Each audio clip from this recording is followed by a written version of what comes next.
What will his sentence be? That's what survivors and advocates are waiting to hear after Peter Nygard was found guilty of 4 counts of sexual assault in a Toronto court. To stand up and recount those indignities in a public forum such as a courtroom is never easy and takes great courage. Everyone who came forward here is to be commended. Nygard faces more charges in 4 other jurisdictions in Canada and the U.S., all relating to decades of sexual assault allegations. Shannon Moroney is a trauma therapist and an author. She's also working with some of the complainants in this case. Shannon, great to have you here this morning. The verdict coming through on the weekend, and you joined us at the beginning of this trial. He has now been found guilty on 4 charges against him. We talked about how difficult it is to get a guilty verdict in cases like this. What is the reaction from survivors? It's relief, it's grief, because the fact is that he did do this, you know, and they have to live with that and work to overcome it.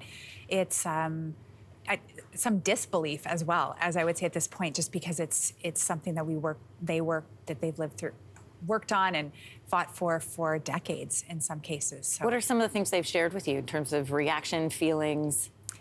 Oh my goodness, many feelings, but I do have a comment from one person this morning, if I could share that. Sure. This is one of the Toronto survivors. Now we can officially use the term victim as well.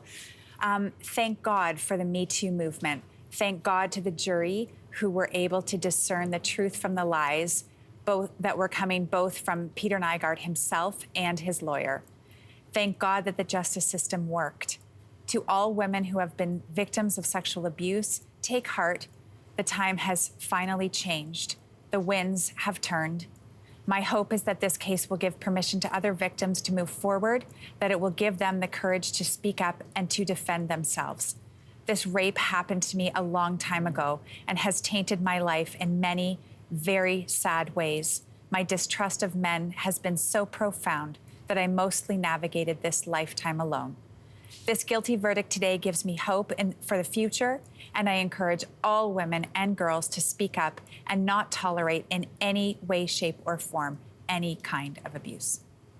It's very powerful to hear from one of them. And in it, you hear all the things you mentioned. Hope, which she talks about, but also grief of what they've lived with and will continue to live with. What is the next step for some of the survivors after receiving a verdict like this? We'll hear about sentencing, but for them personally, what's the next step? The next step, I think, is processing and trying to figure out what does this mean for me? How am I changed by this? What do I want for myself now that this part of the journey is over?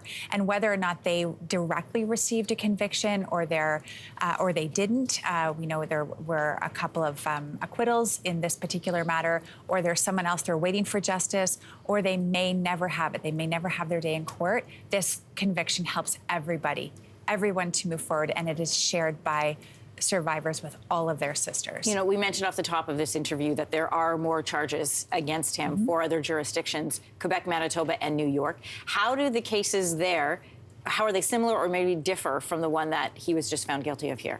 I think that we'll find the Canadian cases quite similar. Sexual assault and forcible confinement charges. The American case may be a bit different because it also includes charges of racketeering, and that it will speak to the much more broad strategy that Peter Nygard is known to have used to recruit and transport women all over the place, and how he did that with recruiters and so on. Very quickly, your reaction to the guilty verdict. I think the same as for the survivors, just relief. It's relief and grief. Yesterday, I finally cried for what they went through. I just cried in my own private space, and I hadn't really had the chance to do that before all these years of supporting them. So I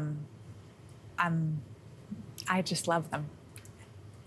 Just love them. So I can see that. I remember speaking to you weeks ago. You had this sort of optimism that you needed to have professionally, but you were also, because of professionally, you were a little bit nervous as well. Thanks for coming on. Thank you for sharing that statement from one of the survivors and one of the victims. Yeah, thank you. Hey, thanks for watching. If you liked this, be sure to subscribe here, or you can check out more Your Morning videos right here.